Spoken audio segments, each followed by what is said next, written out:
Assalamualaikum warahmatullahi wabarakatuh. Alhamdulillahirabbil alamin. Allahumma shalli ala sayyidina Muhammad wa ala ali sayyidina Muhammad. Puji syukur kita panjatkan kepada Allah Subhanahu wa taala karena kita diberikan oleh Allah Subhanahu wa taala nikmat sehat dan nikmat keimanan. Alhamdulillah, saudara-saudara yang dirahmati Allah Subhanahu wa taala. Allah Subhanahu wa taala berfirman dalam surah Az-Zariyat ayat 56, "Wa ma khalaqtul jinna wal insa illa liya'budu." Tidak kuciptakan jin dan manusia melainkan beribadah kepada Allah Subhanahu wa taala. Tentu saudara-saudara, kita manusia lahir baik jin dan manusia tentu beribadah kepada Allah Subhanahu wa taala. Tujuan beribadah kepada Allah Subhanahu wa taala ialah mengesahkan Allah Subhanahu wa taala. Ibadah bukan hanya sekedar kegiatan ritual yang dilakukan dalam bentuk tertentu seperti sholat, puasa, zakat, atau haji. Ibadah dalam pandangan Islam mencakup segala aspek kehidupan seseorang muslim yang disandarkan pada niat untuk mendekatkan diri kepada Allah Subhanahu wa taala. Saudara-saudara yang dirahmati Allah Subhanahu wa taala, ibadah oleh para ulama ada dua, adalah ibadah mahdha dan ibadah ghairu mahdha.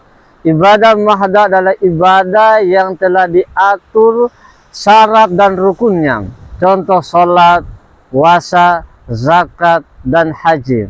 Itulah ibadah syarat dan rukunnya harus terpenuhi. Apabila salah satu tidak terpenuhi maka batal. Contoh sholat. Ya, sholat itu kalau tanpa wudu batal. Begitu juga ibadah-ibadah yang lainnya.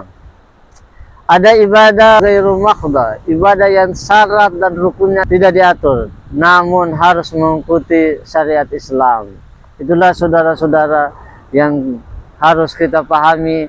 Di dalam surat Al-Fatihah disebutkan, Iyyaka na'budu wa iyyaka nasta'in, hanya kepada Engkau kami menyembah dan hanya kepada Engkau lah kami meminta.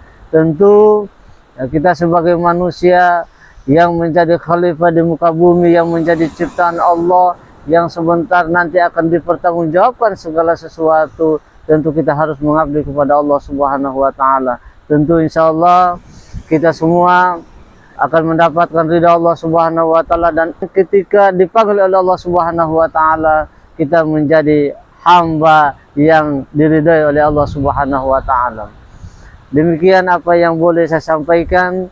Terima kasih. Kita tutup dengan doa kepada majelis. Subhanaka Allahumma bihamdi, subhanaka Allahumma bihamdika, asyhadu an la ilaha illa anta, astaghfiruka wa atubu ilaik.